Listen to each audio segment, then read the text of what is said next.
Second home लेना smart financial move है या अननेसेसरी बर्डन?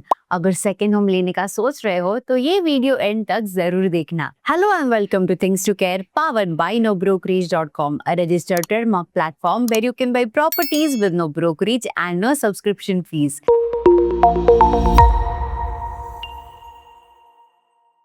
आज का सवाल है कि क्या सेकंड होम लेना चाहिए या नहीं, और अगर लेना है तो क्या आपको उसका टैक्स बेनिफिट मिलेगा या सिर्फ बर्डन बढ़ेगा। और जानेंगे सेकंड होम लेना किसके लिए सही होता है, इसका टैक्स ट्रीटमेंट और income from house property rules, home loan interest और प्रिंसिपल पे क्या डिडक्शन मिलता है, रेंटल इनकम का क्या होगा, कैपिटल गेन्स पर क्या इम्पैक्ट पड़ेगा, और सबसे इम्पोर्टेंट, क्या आप फाइनेंशियली रेडी हो सेकंड होम के लिए। तो let's get started and keep watching बिना स्किप किए, ताकि एंड तक आपके पास क्लैरिटी हो, कंफ्यूजन नहीं। शुरू करते हैं बेसिक से। लोग दूसरा घर क्यों लेते हैं? कुछ लोग सेकंड होम लेते हैं वीकेंड रिट्रीट के लिए, कुछ लोग रेंट पे देना चाहते हैं एक्स्ट्रा इनकम के लिए, और कुछ लोग टैक्स प्लानिंग और इन्वेस्टमेंट डाइवर्सिफिकेशन के लिए लेते हैं।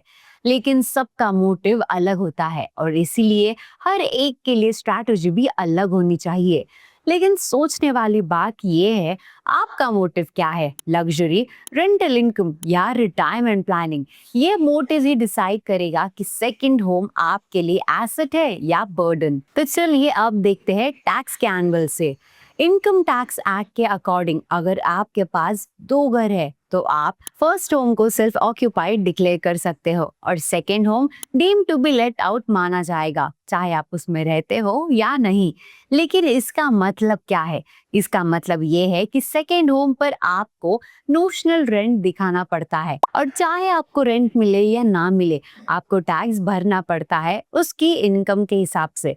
फॉर एग्जाम्पल, अगर आपका सेकेंड फ्लैट बांद्रा में है और आप वो किसी को रेंट पर नहीं देते, लेकिन फिर भी आपको उसके मार्केट रेंट का एस्टिमेट लेकर टैक्स फाइल करना होगा, तो क्लियर है सेकेंड होम का टैक्स इम्पैक्ट अलग है।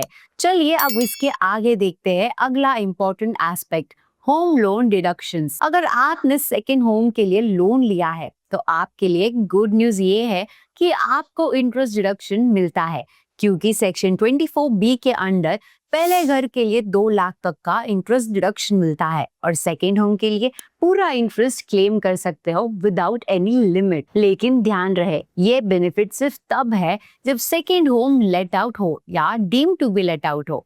सेक्शन 80C के अंडर प्रिंसिपल रीपेमेंट भी इंक्लूड होता है, लेकिन कंबाइंड 1.5 लाख का लिमिट होता है जो पहले घर के लिए भी यूज हो सकता है। अब जब डिडक्शन समझ आ ही गए हैं तो अब समझ लेते हैं रेंटल इनकम और ऑक्यूपेंसी से टैक्स पे क्या इम्पैक्ट होता है। सेकेंड होम अगर आप रेंट पे देते हो तो उसका एक्चुअल रेंट आपकी इनकम फ्रॉम हाउस प्रॉपर्टी में आएगा। उस पे आपको 30% स्टैंडर्ड डिडक्शन मिलता है फॉर मेंटेनेंस। आप interest on home loan deduct कर सकते हो और बाकी बचा हुआ अमाउंट टैक्सेबल होता है। बट अगर आप सेकेंड होम खाली रखते हो तो भी आपको नोशनल रेंट दिखाकर टैक्स भरना पड़ता है। यही पॉइंट लोग मिस करते हैं। अब इम्पोर्टेंट पॉइंट ये भी है कि रेंटल इनकम सही प्लान करनी चाहिए, वरना सेकेंड होम लायबिलिटी बन सकता है। Let's see the future scope now. अगर आप सेकेंड होम फ्यूचर में बेचने का प्लान कर रहे हैं तो कैपिटल गेन्स टैक्स समझना इम्पोर्टेंट है। सबसे पहले अगर लेस देन 2 इयर्स में बेच दिया तो शॉर्ट टर्म कैपिटल गेन्स यानी STCG लगेगा। अगर मोर देन 2 इयर्स हो गए हो तो लॉन्ग टर्म कैपिटल गेन्स लगेगा यानी LTCG, जो 20% विद इंडेक्सेशन होता है।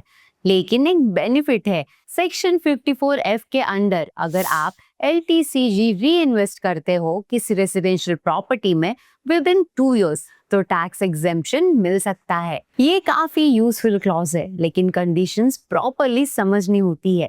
इसीलिए सोच समझ के सेकेंड होम की फ्यूचर रीसेल स्ट्रैटेजी प्लान करनी चाहिए।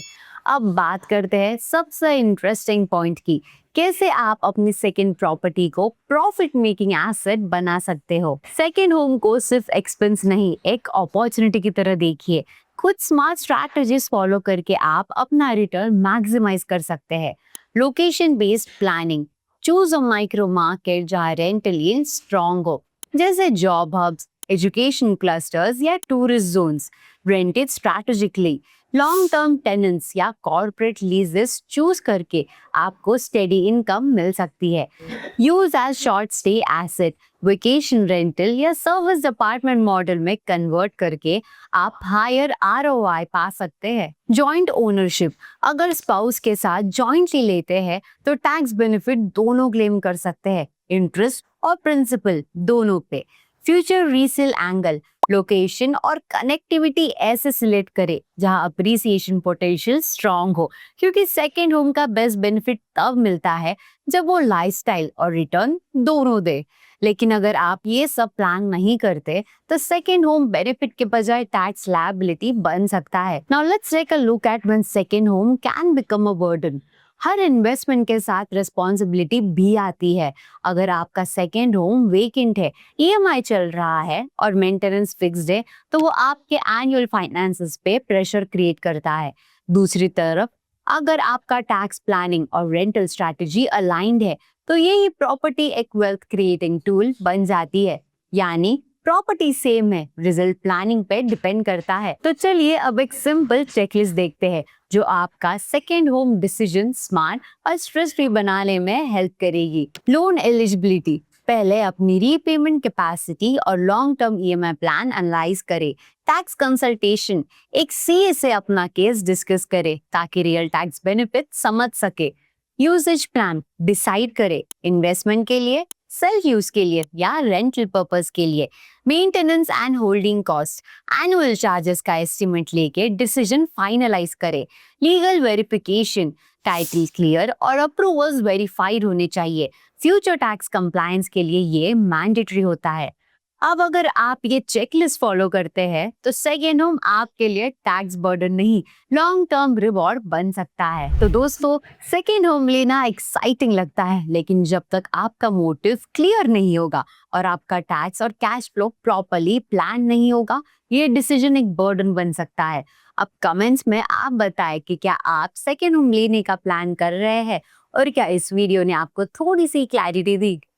और क्या इस वीडियो ने आपको क्लैरिटी दी? अगर आपने हमारा पिछला वीडियो नहीं देखा, benches of RERA state wise differences in RERA rules, buyer को क्या पता होना चाहिए, तो अभी देखिए वो वीडियो आपके प्रॉपर्टी के लीगल डिसीजंस को और स्ट्रॉन्ग बनाएगा।